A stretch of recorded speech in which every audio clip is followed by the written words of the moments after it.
Hi there, welcome or welcome back to Pin Cut Sew. I'm Nikki and I'm going to share an interesting sewing tutorial with you today. It's kind of a specific thing for people who have a specific issue like me.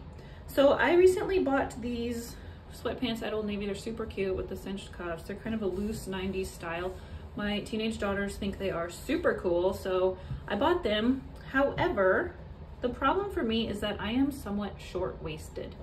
So when I wear these high-waisted styles, it makes me look like I'm wearing Urkel pants, and they're just too high. They're not comfortable for me to sit in because the longer I sit in them, the more they inch up, so then they're like literally right under my bust. And I just don't like how that feels or looks. Makes me look like I have a big bubble around my gut. I don't know. Anyway, the second problem I have with high-waisted things, or with anything elastic actually in general, is that I have an autoimmune disorder that makes it really uncomfortable to wear anything even remotely binding in the waist, especially by the end of the day, and that's when I'm gonna wear sweats, right? So I like to make new waistbands with looser elastic sometimes. I really try not to have to do this. I'd rather just buy things that already have really loose elastic. But these are just to that point, like they felt really good in the day when I tried them on, but then when I tried to wear them that night, I was a little bit, my stomach was hurting a little bit, and they just were not working. I had to change. So I'm going to solve those two problems by making this waistband lower. So if this is something you can relate to, I hope you can get something out of this tutorial because it's actually pretty darn easy. If you're wanting to lower the waistband on something like jeans or a more tailored garment, you might get some tips from this, but this is more for something with elastic and a grown on waistband. That's what we call it when the waistband is not a separate piece. It's just a continuation of the garment that's folded under. So that's called grown on. So watch me as I make a new waistband for these cute sweats. Okay, so you have a couple of options when doing this. In my case, I tried them on and I rolled them under once, and then I rolled them under twice, and that was perfect for me to make them more of a mid-rise. On me, a mid-rise still hits me at my belly button, where I think high-rise is supposed to hit, so it's not like you're making them low-rise. But if that's too much for you and you only want to roll them down once and that looks perfect, then what you're going to need to do is unpick the waistband. So get your seam ripper out and take out all of these stitches, including the serged seams on the bottom. Yes, it's going to take you some time. Since I need mine shortened once and then twice, I'm going to simply cut off the waistband. So I kind of got lucky in that. First, I'm going to take out my drawstring if I can. Let's see, it's stitched on in the back. So let me take these stitches out first. So I'm going to very carefully cut my waistband off right along this stitching. So the one downside to this is that you will lose pocket space in some garments. When I tried these on and folded the waistband down twice, I could actually still get my hands in the pocket. So that's kind of nice. Oh, my cute tag. Maybe I'll sew that back in there. Okay. So you can see my pockets came detached. We want to make sure when we sew it back, we sew them again towards the front, like they're supposed to go. You don't want pockets on the back of your pants.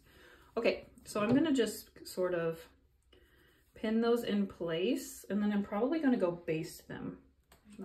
Make sure they're facing the front where my logo is. Thankfully I have a logo, or else wouldn't know which way was the front because I just cut the tag off. Okay, I'm going to go baste my pockets in place. Okay, so now my pockets are where they need to go. So I'm gonna go ahead and turn this wrong side out. Now, I have some elastic. You can make this waistband actually any width that you want to make it. You don't have to mimic what was done before. I'm going to make it whatever size elastic I can find. I feel like this would be too thick. I would lose too much in the height, and I don't want low-rise pants. So I'm going to use this, which is, let's see. This is just 1 inch elastic. I think what I had in here before was 1.5, 1.25. So this will be pretty similar to what I already had. So since I'm putting in 1 inch elastic, I want to fold my waistband back over about 1.5 inches, so I have enough space. So I'm going to go over to my iron. I'm going to press a 1.5 inch casing, making sure my pocket stays nice and flat. Okay, I have pressed my new casing in place. I'm gonna put some more pins. With wider casings, I always put pins so it doesn't get shifty on me when I'm sewing it. Okay, and then we're simply gonna go sew it. I do not have a cover stitch machine. That's the machine that does this kind of thing. that top stitches it with the double row stitching. I think my new Janome has a function like that, but I have not yet learned to use it, and I just want to get these done today. And also, most of you probably don't have that function, so I'm going to do this the old-fashioned way. So first I'm going to sew right next to the raw edge, and then I'm going to sew again a scant 1/4 inch inside of that, because when you're sewing with stretchy things, you want it to be extra strong so you don't just pop the seam the first time you stretch it onto your body. I'm going to leave an opening for my elastic, so I'm going to leave an opening right here between these pins. Okay, here is my new casing, double stitched in place. I still have a pocket I can just barely get my hand into, which is great. I measured this piece of elastic. It's just barely long enough. I might have to add on to it, but that's okay. If I try them on after I put it in and I decide to do that, it will not be too late. This is the longest piece I have though. So I'm just gonna attach my safety pin and string it through. Okay, so while I do this, my daughter and I were chatting today about fashion trends, and she was saying, I really hope low rise isn't coming back in style. She's 17. She does not want to wear low rise. She does not like how it looks on her. And so I was telling her, you don't have to. You don't have to do what the trends say to do. And that's true for all of us. So even if you're a person who is not short-waisted like me and just flat does not like high rise, you don't have to wear it, okay? You can continue to buy your mid-rise clothes. That's what I do. All my jeans are mid-rise.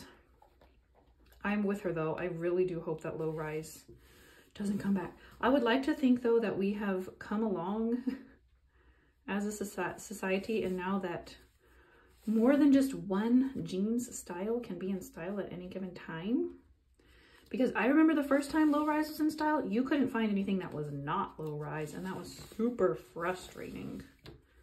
I remember texting my mom once when Express started making mid-rise again. I was like, Express finally made mid-rise jeans, and we were all celebrating. Okay, so I have my elastic threaded. I'm going to pin these together, and then I'm going to go try them on to make sure my elastic is very comfortable. Okay, I tried these on and I like them so much better now. Okay, so a few steps are left. Oh gosh, my elastic's all twisted up in there.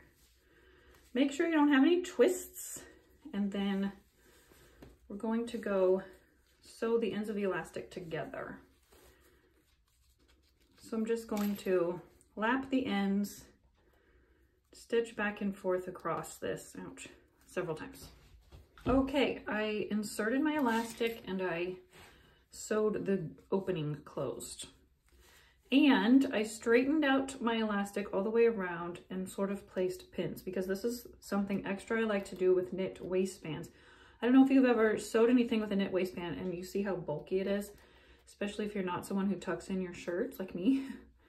It can look very bulky under your clothes. So I learned this from a pattern. I think it was the Hudson Pants pattern. Great pattern. I'll link you to it. And she stretches out the waistband and just sews rows of stitching into it. So it gives it a really professional finish.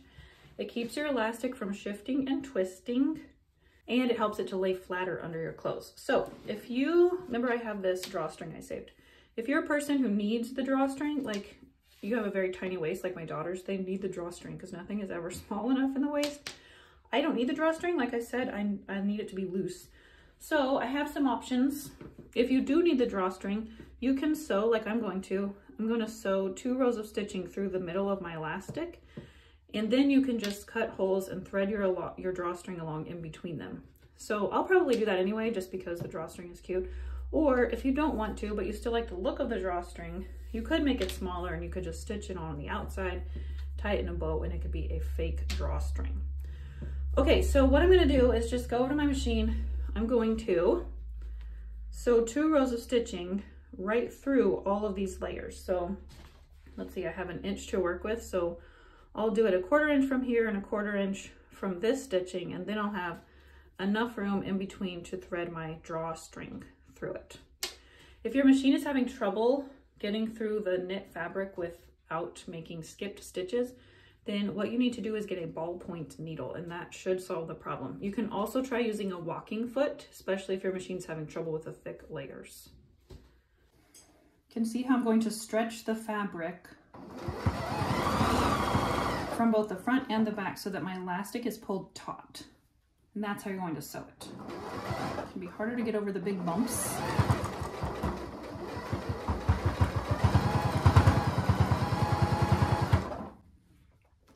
Remove pins as I go.